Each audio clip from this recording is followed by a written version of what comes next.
36वां स्थापना दिवस समारोह कार्यक्रम में पहुंचे मुख्यमंत्री योगी आदित्यनाथ।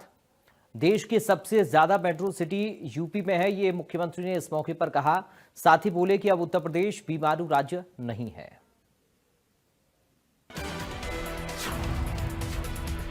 जानकारी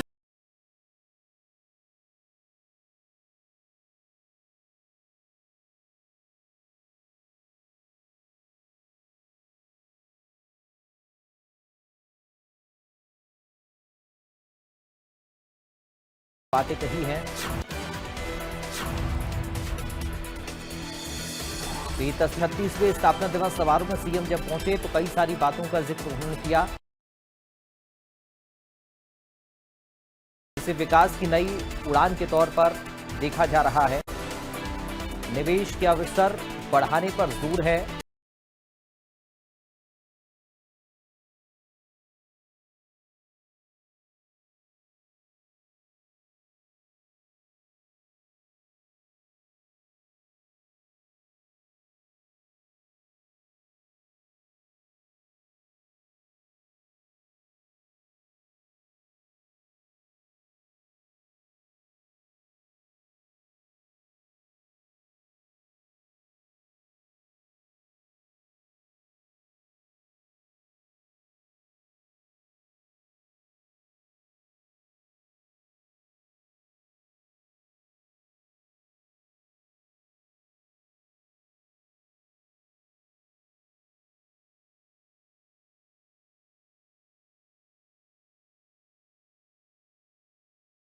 इस पूरे समारोह को लेकर क्या कुछ बातें मुख्यमंत्री ने कही हैं, क्या कुछ इसमें और खास रहा है?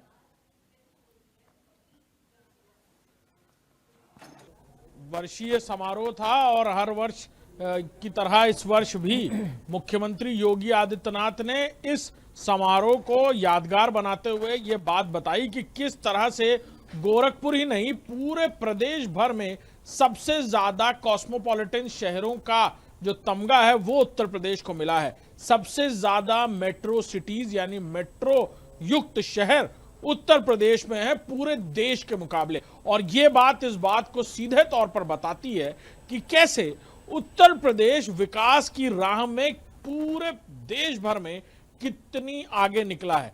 पिछले दो टेन्योर की बात करें तो चाहे योगी 0.1 हो, 0.1 या फिर अब 0.2 की बात करें, दोनों में ही अलग अलग ऐसी परियोजनाओं की शुरुआत की गई। और खासतौर पर जिस लॉ एंड ऑर्डर और बीमारू राज्य की उत्तर प्रदेश को लेकर बात कही जाती थी, वहां अमूलचूल परिवर्तन हुआ और इस परिवर्तन का रास्ता इतनी आगे जा निकला है कि उत्तर प्रदेश विकास की हर एक रेस में सबसे आगे निकलता नजर आया है और पूरे देश में यूपी मॉडल की चर्चा हो रही है। अभिषेक, ये माना जा सकता है कि आगे आने वाले वक्त में इसके जरिए डेवलपमेंट तो होगा ही, साथ ही जिस पर सबसे ज्यादा सभी का फोकस रहता है युवा, उसके लिए रोजगार के नए मौके सृजित होंगे। और जब रोजगार की बात आती है तो जाहिर है कि युवाओं को स्थानीय स्तर पर काम मिलेगा, बाहर उनको नहीं जाना पड़ेगा। और जब निवेश होगा, रोजगार मिलेगा तो तरक्की अपने आप होगी, डेवलपमेंट होगा। और इसी कड़ी में फिर विकास के साथ नाम जोड़कर देखा जाता है उस पूरे इलाके का। बिल्कुल, देखिए डेवलपमेंट का ही पर्यायवाची रोजगार है। सीधे तौर पर जहां पर भी डेवलपमेंट होता है यानी वहां पर जहां विकास तेजी से होता है वहां रोजगार के नए अवसर सृजित होते हैं।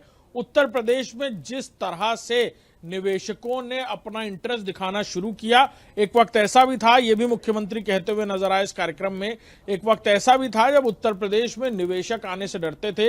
इतने सारी संभावनाओं वाले प्रदेश में निवेशक निवेश करने से घबराते थे क्योंकि यहां लॉ एंड ऑर्डर और साथ ही साथ प्रोग्रेसिव स्टेट होने के बावजूद काम करने में कई सारी परेशानियां थी, पॉलिटिकल हिंड्रेंसेस थी। उन सबको खत्म करके निवेशकों के लिए इस प्रदेश को सुचारू रूप से सुगम बनाया गया और शायद ईज ऑफ डूइंग बिजनेस की तर्ज पर काम करते हुए, पेपर वर्क को कम करते हुए, अधिग्रहण को आसान करते हुए उत्तर प्रदेश में इतनी बड़ी तादाद में इंटरनेशनल स्केल पर इंडस्ट्रियां ना सिर्फ अपने कदम जमा रही हैं बल्कि उसी के आधार पर लोगों को भी बड़े पैमाने पर रोजगार और खासतौर पर युवा वर्ग को अब विदेश तक जाने की जरूरत नहीं, कई सारी विदेशी संयंत्र उत्तर प्रदेश में लगते नजर आए। बहुत धन्यवाद आपका अभिषेक, तमाम जानकारी और इस पूरी बातचीत के लिए। लेकिन आप बने रहिएगा, आगे भी आपको हम रुख करेंगे क्योंकि एक और बड़ी जानकारी लखनऊ से ही सामने आ रही है और ये बड़ी खबर है माफियाओं को लेकर, क्योंकि योगी राज में माफिया पर लगातार कार्रवाई हो रही है और इस कार्रवाई से बौखलाई है समाजवादी पार्टी। मुख्यमंत्री योगी आदित्यनाथ के बयान से बौखलाए हैं सपा प्रमुख Akhilesh Yadav. One district one mafia के बयान से अखिलेश यादव बौखलाए। सपा संरक्षित माफिया और अपराधियों पर कार्रवाई की बात जब मुख्यमंत्री योगी आदित्यनाथ ने कही और ये कहा कि योगी सरकार में सपा संरक्षित माफिया का सफाया हुआ मुख्तार, अतीक, विजय मिश्रा का राज साफ हुआ है। तो माफिया राज में माफिया राज यूपी में खत्म हुआ तो अखिलेश यादव बौखलाए इस बयान पर। मुख्यमंत्री हर मंच पर आखिर क्यों हमें माफिया कहते हैं, ये अखिलेश यादव ने सवाल पूछा है। लेकिन मीडिया के सामने बाकायदा अखिलेश यादव आए और उन्होंने मुख्यमंत्री योगी आदित्यनाथ की लाइनों को लेकर कहा, जो उन्होंने बयान दिया उसको लेकर कहा कि आखिर क्यों हमें हर मंच पर माफिया कहते हैं योगी आदित्यनाथ मुख्यमंत्री प्रदेश के, ये अखिलेश यादव ने कहा है। अभिषेक सिंह लगातार हमारे साथ बने हुए हैं, हमारे संवाददाता लखनऊ से।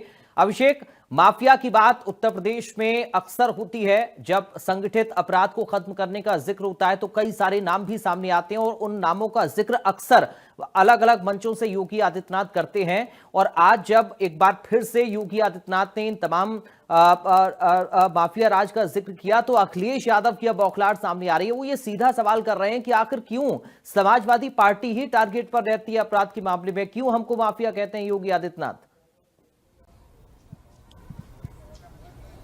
बिल्कुल हाँ, समाजवादी पार्टी के राष्ट्रीय अध्यक्ष अखिलेश यादव ये बात कहते हुए नजर आए और जिस तरह से उत्तर प्रदेश में माफिया राज का अंत हुआ, सिंडिकेट क्राइम का अंत हुआ, वो अपराध जो जेल से बैठकर संचालित किया जा रहा था उसका पूरी तरह खात्मा किया गया और इन सारी वजहों से कई राजनीतिक दलों से जुड़े हुए लोगों के चेहरे से भी नकाब हटता नजर आया है। और ये खलबलाहट, ये बौखलाहट कई सारे राजनीतिक दलों में पहले भी देखने को मिली है, जैसा कि समाजवादी पार्टी के राष्ट्रीय अध्यक्ष अखिलेश यादव अपनी खलबलाहट और बौखलाहट आज जाहिर करते हुए नजर आए और उन्होंने कहा कि हमें क्यों कहा जाता है माफिया।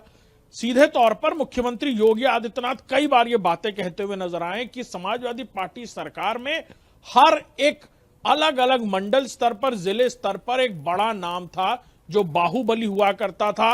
वहां के ठेके, वहां पे काम करने की परमिशन सरकार से नहीं बल्कि ऐसे माफिया डॉनों से लेनी पड़ती थी। और यह वक्त था समाजवादी पार्टी के कई दशकों तक चलते रहे कार्यकाल का।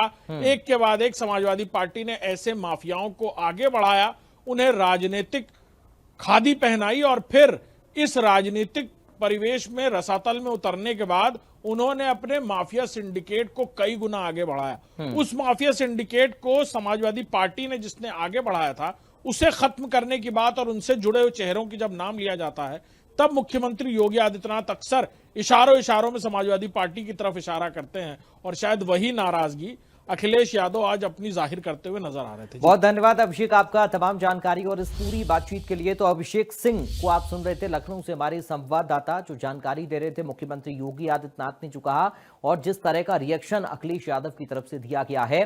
बढ़ते आगे बात करेंगे पीलीभीत से खबर की, जहां पर समाजवादी पार्टी के दफ्तर का ताला तोड़कर कब्जा लिया।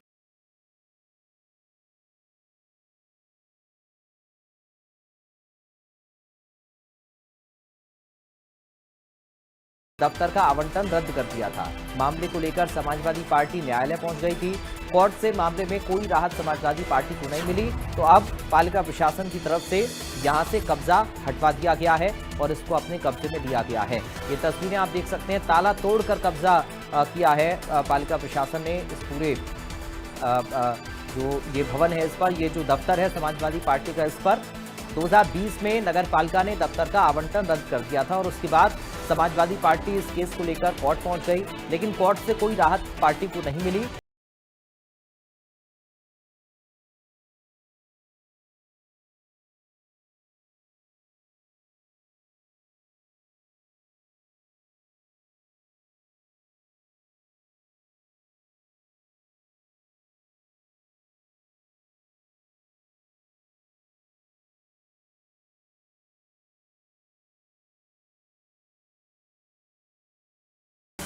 में रद्द कर दिया था इसका जो आवंटन है नगर पालिका ने। कोर्ट पहुंची सपा और उसके बाद कोई राहत नहीं मिली तो फिर ताला तोड़कर कब्जा पालिका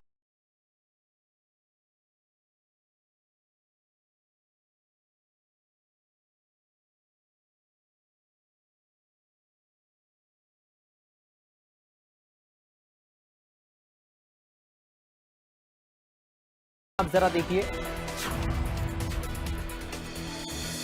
पीलीभीत में सपा दफ्तर का ताला तोड़कर कब्जा लिया है नगर पालिका ने।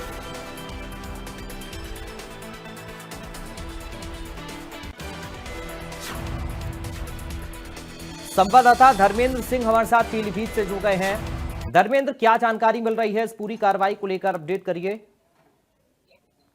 जी बिल्कुल, आपको बता दूं, समाजवादी पार्टी का कार्यालय जब मुलायम सिंह जब मुख्यमंत्री हुआ करते थे तब इन्होंने नगर पालिका से इसको किराए पे जो है ले लिया था।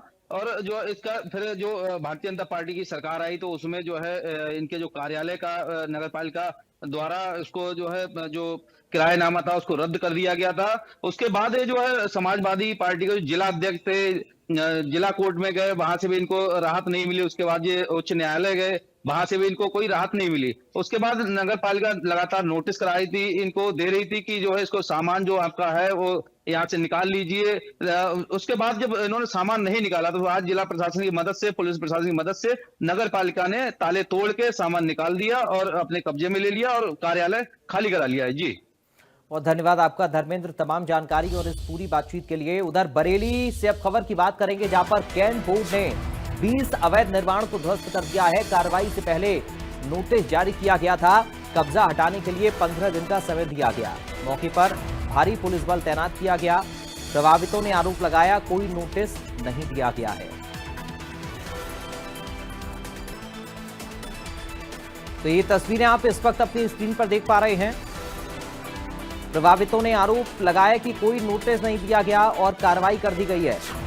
ये तस्वीरें इस पूरी कार्रवाई की सामने आ रही हैं। बरेली से कैंट बोर्ड ने 20 अवैध निर्माण को ध्वस्त किया है और ध्वस्तीकरण की इस कार्रवाई की ये तस्वीरें हैं। कार्रवाई से पहले नोटिस जारी किया गया था, लेकिन जो लोग इस कार्रवाई से प्रभावित हुए हैं, कब्जा हटाने के लिए 15 दिन का नोटिस दिया गया, वक्त दिया गया, इस बात को वो नकार रहे हैं। वो कह रहे हैं कि कोई नोटिस नहीं मिला।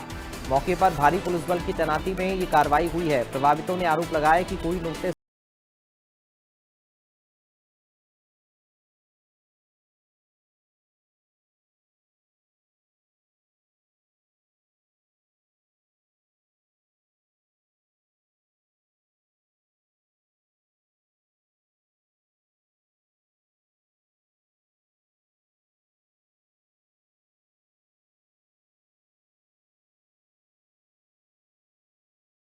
नोटिस ना मिलने की बात कही है।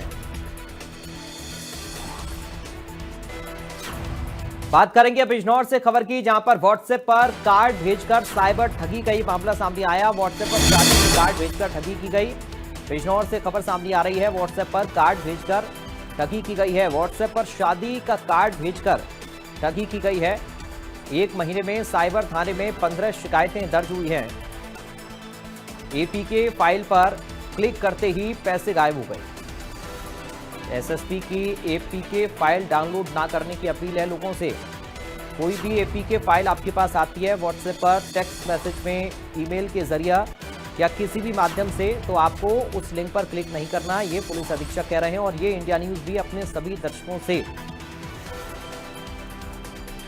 कहता है कि आप कोई भी अननोन लिंक पर क्लिक ना करें, क्योंकि एक क्लिक आपको भारी पड़ सकता है और आपको बड़ा नुकसान उठाना पड़ सकता है। आपको आर्थिक हानि उठानी पड़ सकती है, आपको चपत लग सकती है, साइबर ठगों का आप शिकार हो सकते हैं। इसलिए कोई भी अननोन लिंक पर क्लिक आपको नहीं करना है। कोई एपीके फाइल अगर आपको भेजता है तो उस पर आपको क्लिक करके उसे ओपन नहीं करना है।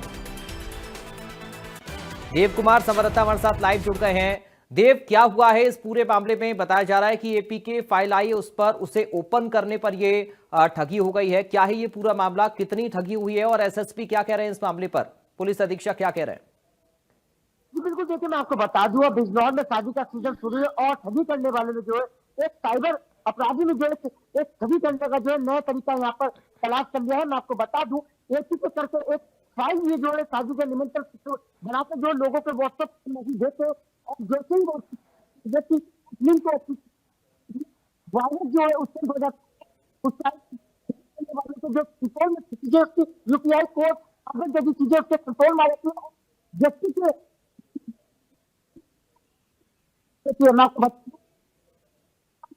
नागपुर क्षेत्र का मिलेगा व्यक्ति के ₹1000 की ठगी हुई है, उसके व्हाट्सएप मैसेज पर एक एपीके के नाम पे एक फाइल का लिंक उस पर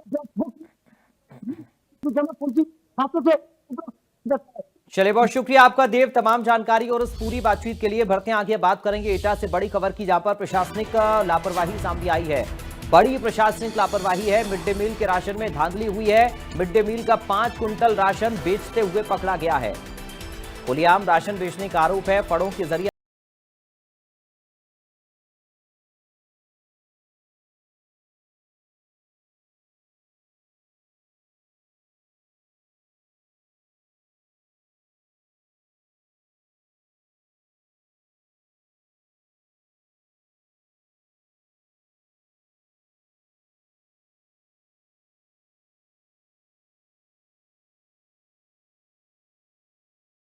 की भी धांधली हो रही है, और कुछ लोगों की मिली भगत के जरिए, कुछ जिम्मेदारों की मिली भगत के जरिए बच्चों के निवाले पर ये लोग डाका डाल रहे हैं।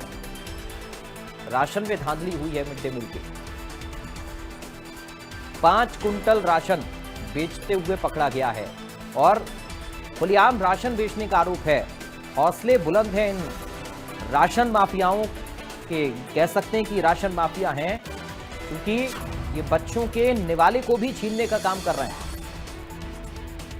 एटा का ये मामला है। बड़ी प्रशासनिक लापरवाही है। ये कैसे संभव हो पाया कि मिड डे मील का राशन ही खुलेआम अवैध तरीके से बेचा जा रहा है। बच्चों के मुंह तक पहुंचने वाला निवाला पहले ही छीन लिया जा रहा है। फड़ों के जरिए आसपास के जिलों में यह सप्लाई होता था, तो सोचिए कि किस कदर बंतर बांट इसका हो रहा होगा। कार्रवाई कड़ी होनी चाहिए उन जिम्मेदारों पर जो कि लापरवाही कर रहे हैं या फिर इसमें शामिल हैं।